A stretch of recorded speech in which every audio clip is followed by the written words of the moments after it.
Welcome back to another episode of the Startup Therapy Podcast. This is Ryan Rutan, joined as always by Wil Schroter, my friend, the founder and CEO of startups.com.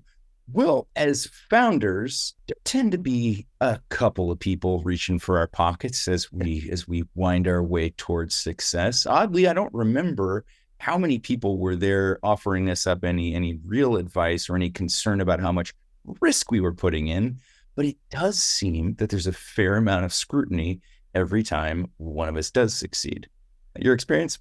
Yeah, well, my experience is just going to be however long we record this, Ryan, just one consistent rant. That's all this is going to be, right? Like, I don't know if I'm going to make salient I'd love to points. take the can off of worms like this. This is going to be a fun one. This is a can of worms. Yeah, this whole idea that founders should feel bad about the profit that they earn, right? Or specifically that's owed to someone else. Now, before we get into any of this, and obviously the audience knows how we feel about this. I feel a disclaimer coming. Yeah, there's a disclaimer coming. Whatever we're going to talk about, however you feel about this, I just want to be clear. This ain't a political statement, right? Because and while we're recording this, right, this is going into the summer of 2024. In the United States, we're going into an election cycle. So now any opinion you have about anything is ultimately mapped back to one of two parties, et cetera.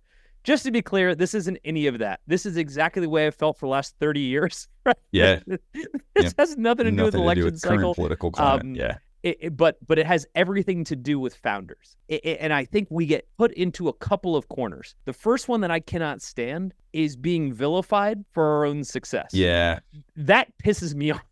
Yes. What man. it took to get there. And they're never talking about all the stuff that it took to get there, right? Like, it's not like they have some major gripe about, and the way they did it, or, all the people they brought along the way. They're literally just looking at some numeric outcome and going, I don't like it. I don't like it. Yeah. All right. And I don't know about you, man, but there tends to be a very, very consistent archetype there.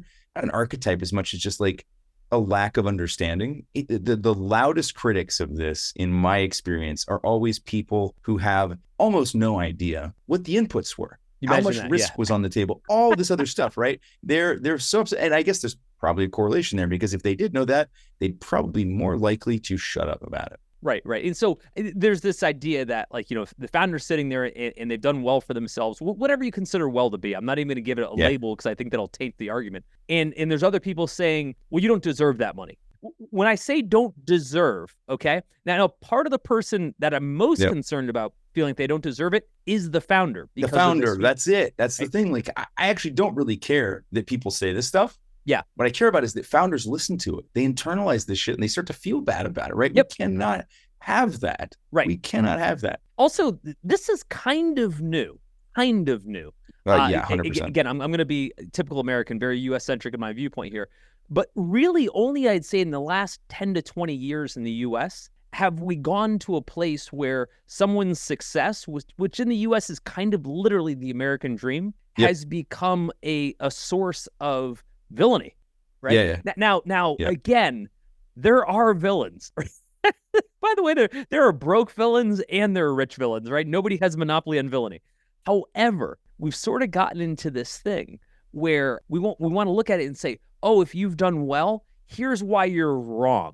Here's why we should take you down a peg. Here's why we should, again, vilify you for what you've done. And all I can think to myself is, that is bananas.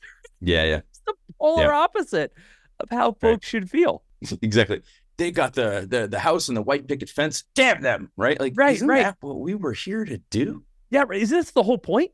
Right? Yeah. And so what I think we can dig into today, and I know we're going to have a lot of folks listening extra close today, because, again, there's strong opinions about all this. But what I think we can dig into, and I'd love to explore with you today, I'd love to talk about where this comes from. I'd love to talk about, just maybe from the founder's perspective, how we see our different outcomes when things go well, when things don't go well, right? And what kind of support we get on both those ends. A bit of a loaded question. Not talk about those in proportion in which they happen in real life, because we spend a lot more time talking about how things don't work out. Right. And then another thing I'd love to dig into, and we can get to this further in the discussion, is what does deserve mean? Like how do you deserve an exponential outcome? Like how could everyone be okay with that? Everyone mostly mapping back to you. But as we get into it, let's start here. I think the part that a lot of people don't understand is that when founders like us, if we make it and we finally get to the point of profit, there are so many hands in our pocket right? Sticky little fingers on those hands. Ryan, when you think about the first business you built and you made some money, how many people showed up in how many different versions to take that money from you? Yeah. Well, let's say the tax agencies would have been roughly like, what would have been like 5 or 6 different taxable entities that were I don't where think people get bills that. due. Yeah, they don't, right? They're just like, you pay taxes, right? Yeah, as a W-2 employee, you pay your taxes, right? But then even think about that. Think about how that breaks down, right? There's the federal tax, there's your state tax, there's city tax, there's your Medicare, Medicaid, there's your Social Security, right? All of those things, right? Now multiply that by about 5, and now you're looking at what a founder's dealing with. I can still remember the first large contract that I landed, and then having that money flow in, and then starting to think about like how happy I was going to be to pay some of it out to the team, because most people work on kind of like a contract basis early on, where it was like, when we had money come in, we divide up and figure out who's going to do what, and then you get paid. And then I remember like looking at the chunk that was going to just evaporate back to the government, right? And I'm like, I get it, right? Pays for some important stuff. Yep. And yet, it was so demotivating. Well, because like it arrives and I'm like, yeah, but there's about 39% of that we can't do anything with. That's got to be earmarked and sent away. You bet. And to be honest, like when I say don't mind paying the taxes, everybody minds paying taxes. It'd be disingenuous to say that. What I'm saying is I don't like paying as many taxes as I do, and then having someone tell me to go F myself that I'm not paying enough. What a lot of people from the outside, certainly not our listeners, don't understand is how many times we get taxed more than the average person, right? Right. Whether we're profitable or not. Okay. Yep. And what was funny when I was 19, when I was starting my first company, of course, I had never heard of any of this. So my reactions to all of it were just priceless. Okay. Because they were so young and honest. Who? Right? How much? Exactly. It didn't occur to me that like corporate taxes were in addition to personal taxes. I just assumed like if you paid the corporate taxes, like that was the tax, right? No, don't worry about me, Uncle Sam. My company paid the taxes, right? Yeah. No, they're like, yes, now it's your turn, right? So if we go down the stack, and I don't have the full list in front of me, but I've been doing this for 30 years, so I'm pretty familiar with it. Like, think of how many times we get hit by the tax man, okay? And I say this to reference the fact that this is before we've even become profitable. Okay. That's what people don't understand. They're like, oh, well, you're okay paying all this taxes. You're making so much money. Dude, I'm still trying to make money at that point, right? Like I'm going broke paying these taxes. Yep. Right at the gates, I got to collect sales tax. Now, typically that's a pass-through, but I still got to collect it. Okay. And when I buy stuff, of course, I also have to pay sales tax. So I'm paying for that. But I pay way more sales tax because all of a sudden as a business, I have to buy so much shit. Yeah. And so all of these things that I have to buy to build my business, they're not tax-free. So now all of a sudden my taxpayer number goes up exponentially. Okay. People don't think about this, right? Then the next thing, I go to hire somebody. And when folks see their paycheck, they see their taxes. And that's kind of all they pay attention to. And I get that. I did, right? When I got my $5 an hour paycheck from my shitty jobs, right? All I noticed was coming out of mine. What I didn't understand, I didn't understand as an employer, were what's called employer taxes. And the payroll tax that all companies have to pay, and it's damn near impossible to avoid paying, is massive. And you have to pay it, right? And I remember all of a sudden getting all of these notices from all of these taxing agencies. I didn't even think they were real. I remember like State of Ohio sent me like a past due bill. Yeah. And they were like, sounds made up. You owe like $2,700 for unemployment tax. I'm like, I'm not unemployed. Why am I paying tax I'm not for unemployed? Nobody on my team's unemployed. Why would I pay unemployment tax? What is that? Yeah. It's bananas. So like forget income taxes where, we say that the entrepreneur made too much. I don't think most people realize how many times they paid taxes before they even had income. You've got all your payroll taxes, you've got all the sales taxes you paid, et cetera. Then, depending on how you're incorporated, you might have a corporate tax if you're a C Corp. So on average, that comes out to about 25% of your income. Then you get your income and then you file taxes again. You get federal, then you get state, you get local, et cetera. By the time you've paid your sales taxes toward income, you've paid your payroll taxes, you've paid your corporate taxes, you've paid your federal taxes, state, local, et cetera. You've likely paid, depending on your bracket, like 70% of your income in taxes. And there's an idea that that's not enough. Now, I know as soon as I say that's not enough, we've got whole political parties that are geared up around that statement. Both sides. They've thrown their weapons. I'm not trying to make a political statement. What I'm just saying is it's a lot of money. It's a lot, right? It's a lot. So I think the point here is that like for people who are criticizing this, who are thinking about criticizing this, think about what you're actually criticizing. Think about what that founder's actually gone through, what they're actually taking home. Yep. Not your perception of it.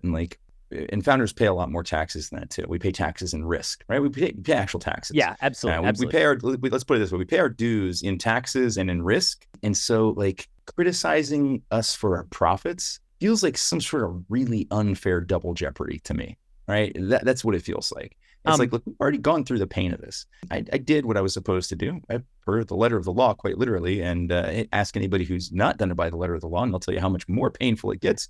Knock on wood, haven't been down that path. And so just the idea that there's going to be somebody at the end of this who looks at that and goes, yeah, not enough. You didn't deserve this. You don't deserve that, right? Most of them don't know. It comes from a place of ignorance. And like most things that come from a place of ignorance, they're ill-received. I get that. But after being taxed 9 times, by the time I get my money, it's kind of hard for me to say, oh, and now I feel bad that I didn't give enough. Right. Dude, what is left? And remember, yes. It's all scalable. So as I generate more income, whether or not I generate it personally or not, but as the company grows, et cetera, I just contribute exponentially more. I think where this gets a bit thrown, where people don't see it in the same way, is when we look at, let's tax big corporations. Let's use Apple for a second. I'm not putting Apple in the same boat as a founder who may own all of their company. Because in my mind, when you hit a certain size, like Fortune 500 size, it's all of a sudden nobody owns it anymore. Like it's a percentage of a percentage. And almost at that point, it feels like community money. If in the case of a publicly traded company, it literally is on a pro rata basis. Right. And so that I kind of get hey, if you're taxing them more, you're not really impacting any one person significantly. But when it comes to founders, and I'm kind of saying small business, but I think small business has a bit of a broken moniker, which is it's 2 people in a room, like in some retail store somewhere. Yeah. Yes, that exists, but you're talking about all startups. You also rarely hear them making enough money for anybody to go, they don't deserve that, right? When they finally sell that thing at age 70 for $300,000, nobody's screaming about that. If you think about it, though, I'm just using tax as a proxy. I don't want to get too hung up on the tax process because that's not really what this is about. But the implication by all those taxes is that is someone else's money. It's hard to feel good about it. Earning on behalf of somebody else. Yeah, and if you're not sure, try not paying it. You'll be reminded very clearly by armed men at your door that, in fact, that is someone else's money. You haven't paid it yet. That's all that means. You're paying for it one way or the other. However, with the feel good about it part, I'm using the tax as a proxy to say it's hard to say I haven't paid enough when I just paid out 8 times, right? That's hard. Now, if you really want to throw some salt on the wound, we keep talking about it as if we're talking about Elon Musk, right? Oh, he's got billions of dollars, whatever. Yeah. You have to pay most of those taxes, even if while you're doing it, you're going personally bankrupt. Right. Making no money. No one cares how much you personally make. You still have to pay all those employer taxes. You still have to pay sales tax, et cetera. Sales tax, right? And people are like, oh yeah, but you can use the write-off to get a tax break, et cetera. If you have a loss, try paying for groceries with a write-off. Yeah, right. It says here, I made negative $180,000 last year. I believe that entitles me to a loaf of bread, sir. Yeah, exactly. Take your wife out to a beautiful dinner. And when the check comes, hey, here's my tax write-off, my little tax incentive. I'm just going to need you to help me balance out this loss a little bit here. Let's get me back to zero, guys. Let's go, right? Doesn't work. So let's flip it, though. Let's talk about the other side, which is the business doesn't do well. How much support gets wheeled in for us then? Again, man. And I'm willing to lay it on thick this time because this pisses me off because I've been on both sides of this. It should. Right? Yep, it should. And when things went to shit, there was nobody to be like, let's help you out, son. Right? No. Society's not prepared to support founders in times of crisis, even if they are willing to request some of the spoils during victory, right? It doesn't work that way. And it's infuriating, right? Again, nobody was there asking you, is this too much risk? Should you stick your neck out? Right? But they will definitely have an opinion about your success. Something that's really funny about everything we talk about here is that none of it is new. Everything you're dealing with right now has been done 1,000 times before you, which means the answer already exists, you may just not know it, but that's okay. That's kind of what we're here to do. We talk about this stuff on the show, but we actually solve these problems all day long at groups.startups.com. So if any of this sounds familiar, stop guessing about what to do. Let us just give you the answers to the test and be done with it. For the first few years that I was doing my first startup, and I would argue I was as fortunate as it gets. Yeah. But for the first few years, by the end of I'm going to say year 3, by the end of year 3, if I can kind of timestamp that moment, that was me. I was maybe 22 years old. I was in at least $100,000 of actual debt. When people hear $100,000, it's still a lot now. But in the 1940s, it was a lot more. Yeah. That was like $1 billion back then, right? Yeah. And it wasn't the kind of debt that you could negotiate your way out of. And Ryan, you can appreciate this. This was back when you were on campus. You could get as many credit cards. This is before the credit card companies really understood what they were doing. And they were like, hey, these are newly minted wage earners. Let's fire every credit. Do you remember they would just send you credit cards? They would just send it to you. You're just all you need to do is sign it and start spending a lot on it. And it's yours, right? I still, until a few years ago, I finally let it go. I had the old college T-shirt, the one from Animal House. It was given away for free on the Ohio State campus in return for signing in for a credit card. I no longer have the credit card, but I still have the T-shirt. I still have the same bank account as my corporate account that I signed up for as a freshman in college on the Oval at Ohio State. That's got to be Huntington then. Can't think of anybody else that was Huntington still around. Remember Bank One, the same name. What's interesting to me about this, though, is in that time, where I'm sitting 3 a.m, staring at the ceiling, being like, what the hell did I get myself into? And I'm $100,000 in debt. The only job I had previous to this, I got paid $5 per hour because that was prevailing minimum wage, to give you an idea of how far back we're going, right? And I use that as a metric because, remember, I risked everything to build this. And with that as the likely tool to dig yourself out of any hole that you got into, right? Right. So anybody here can do that math. It's a lot of hours. It's a lot of hours at $5 an hour to recover from that. Freeze frame that moment. And so the company would go on to do amazing things and it defined my career. But at that moment, what were my options? In other words, if everything would have shut down, and I think, we shut down in various forms probably every 8 weeks. So most startups do, right? If we had shut down at that moment, who would be standing in line to help me out? Nobody. The deserve people don't show up. The deserve people they don't service both ends of the spectrum. They don't when you succeed and they come and tell you don't deserve this to have happened to you. You don't deserve this money. When you fail, they don't come and say, hey, Will, you really don't deserve for this to have happened to you. Let us help you, or at least let us console you. The deservers aren't there then. Apparently I deserve failure. Yeah, of course you do. I don't deserve any success. And again, that mentality to me is dangerous at best. Because at which point we feel like things that we have, risked and earned, et cetera, aren't earned and by virtue of that deserved. I think that's a dangerous spot to put people in, right? And I have lots and lots of friends, I know you do too, that are successful founders, and they've developed a guilt complex around their success. 100%. And I watch this very closely. I watch their mannerisms, their speech, everything about how they treat their own success. This idea that we've invented something called the humble brag. We're no longer even allowed to like we have to put an asterisk next to an exclamation of our own success. And I don't mean as opposed to rubbing in people's faces. That's just a dick move, right? That's just, I'm not for that at all. What I'm saying is we're not even allowed to talk about the success without having to interject some sort of humble brag offset. And what's funny, man? This doesn't exist in other places, right? That's what I'm saying. In other places where, it takes somewhere some of these outcomes are very similar, right? There's a lot of risk in entering a couple of other fields where the payoffs are huge, but they're few and far between, right? If you set out to be a professional athlete, good luck, right? And if you succeed, you will be compensated extremely well. Right. The likelihood that you are one of the very few who actually get compensated for all the time, effort, work that was put into that, very low. Right. Recording artists, actors, right? Yep. Same thing. They're going to get compensated extremely well if they're part of the 0.001% that actually make it to a point where they commercialize it at all. Right. And yet I don't hear the same thing there, right? I don't hear anybody saying that Kyrie Irving doesn't deserve his salary or Steph Curry doesn't. Maybe there are. I'm not a huge sports guy.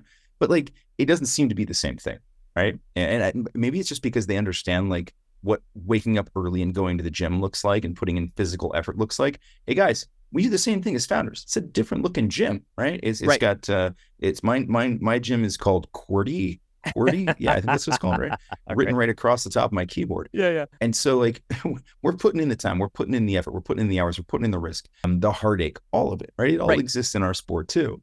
Just seems to be treated so differently. This isn't me saying poor founders. Again, just like, why does anybody need to feel guilty about their success? It's ludicrous to me. It feels odd to me because it feels that guilt factor, that villainy is increasing.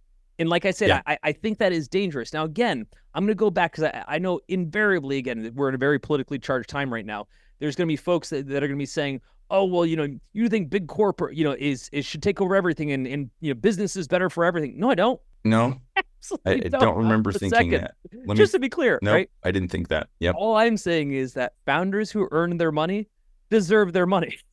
Now, how they choose to spend it, that's up to them. I don't care. I don't have an opinion on any of that. But this idea that we should feel guilty about it, fuck that. Yeah, exactly. Any other way? It really doesn't have a place. It really doesn't have a place. And it's funny to me. I think as I think through the analog that I just gave, it's because we're not as entertaining. Yeah, right? yeah. If we were more entertaining, nobody would be complaining. I guess they look and go, well, we don't benefit from that in the same way, right? Like I can watch Kyrie do his thing, and that entertains me, and so therefore he's earned his money by entertaining the masses. Well, do I not entertain you? Do we not entertain you as founders? Like, how do we as a society? He does it for all of us. Right? There is that.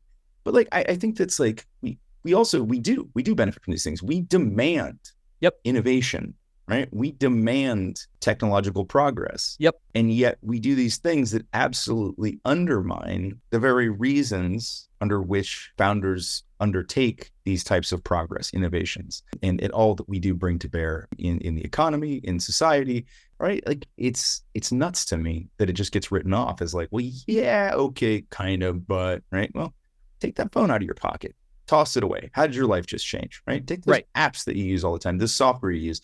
Right. You like online banking? You're welcome. All of these things exist because someone was willing to pay the dues in risk and taxes, right? To bring that to you, right? So what they deserve on the other end, none of your damn business. I also want to be clear. I don't think either of us are isolating founders as being more deserving of it, right? I put this across the board, and I know you do too. Everyone who works hard enough for their money deserves their damn money. I don't care what exactly you do, right? Can you imagine if we took this same kind of vilifying experience and we applied it to a single mom, right? Yeah. How like insanely heretical that would be to people. If I were to say, see that mom, she's making $20 an hour. That's twice as much as people make it in other countries. She doesn't deserve any of that money. The world would come and assassinate you in your home. It's that can't be a sale, right? And having grown up with a single mother, I can appreciate where that's coming from. But she worked for her money. She put in honest day's work, and she earned her cash. She deserves every single penny of it, right? As does anybody else that earned money that they have. And the perception changes is when that money becomes what people think is too much. Right? When they say, like, Elon Musk is such an outsized example, right? Because he actually is a villain. I have nothing against the guy whatsoever. I'm just saying I'm joking when I say this. Like, he's like a movie villain, right? Like, you expect him to I can't wait. Part of me actually hopes he goes full super villain at some point because it's going to be so entertaining to get to live out some of my favorite movies as a child. I'm absolutely going to have a ball with it. If he does not build a secret headquarters that has his face carved into the side of a mountain, I will be so incredibly disappointed. Right? I'll fund it. We'll find a way. No, what I'm saying is he's a character, right? But he doesn't represent most of the people that go out and try to risk something to make some money. Also, most of the people that we're talking about here aren't billionaires, right? I'm talking about the husband and wife who built a business. They make $700,000 a year, which is a ton of money, less than it used to be, but a ton of money, right? And if I meet them, we're at dinner, I always take a special moment to say, I want to be clear. You earned every single penny, every cent of it that you have, right? And you should feel great about it. You should never have to apologize for it, et cetera, right? You shouldn't have to humble brag for it. Don't be a dick about it, right? But at the same time, do not forget that's there because you put it there. And that's the next part I want to bring up. Within founders, we didn't just get a good job. We didn't hit the Powerball, right? We created No, it's something not out a of lottery. nothing. We Yeah. couldn't have made our job harder to make money. So when it actually does happen, when it comes to fruition, you kind of have to look at that path being like, damn, like Yeah. that was literally the hardest way you could have gotten there. Calculated risk and relentless effort, right? Right. And that's what it looks like, right? It is absolutely not a lottery win. When we go back, if we zoom back out and we say, does that couple or does any founder deserve that outsized income? I honestly cannot think of what you could do any more than you would have done to deserve it more. I agree, right? And I'd like to understand what the calculation could possibly be to say, if they did those things and they generated it, who deserves it more? If by virtue of doing it, you don't deserve it, how do you deserve it by virtue of not doing it again? That's what I'm saying. Like, where does that come from? And look, I get what people are saying. I get the fundamental arguments here. And I don't disagree that there are imbalances in the world and society. Oh, no and that doubt. some of those can be fixed, right? 100%. I breathe that through my own life, my own philosophies, my own politics. But take all that aside, like, I think part of what we're talking about here is that it's not that you have too much, right? It's not that somebody has too much. It's you're saying I or someone around me has too little. And what's funny is that I think that people don't actually know the math on this, right? They don't actually figure out like how you do the math on this. I'm not going to go into like, we've already tried this at various times throughout history with communism and whatnot, right? It's tough. Right? But just the math version of this, just the math where it says like, well, let's redistribute that so that it's more fair. Okay. More fair to who? Again, like if the person who put in the effort doesn't entitled to it, where does fairness stop and how far down the line you go? Most of the people that I hear shouting about this, if we were to really do that and say like, how do we just more evenly distribute this? They would be part of the redistribution, right? Yep. That's what they don't get. Like if you look at how many people make outsized outcomes and you're like, well, if you gave all the money of the rich to everybody on the world, everybody have like $5 more. That's not going to change shit, right? Yeah, so if you really want that to happen, it turns out that people well down into the lower middle class would also be redistributing and giving away what they've got. You know what? I have never heard any of them say that they think that would be fair, that they don't deserve what they have and they'd like to give it to somebody else either, right? Again, like I truly believe there are plenty of things that need to be fixed. This isn't political. This is just the mathematical truth of the matter.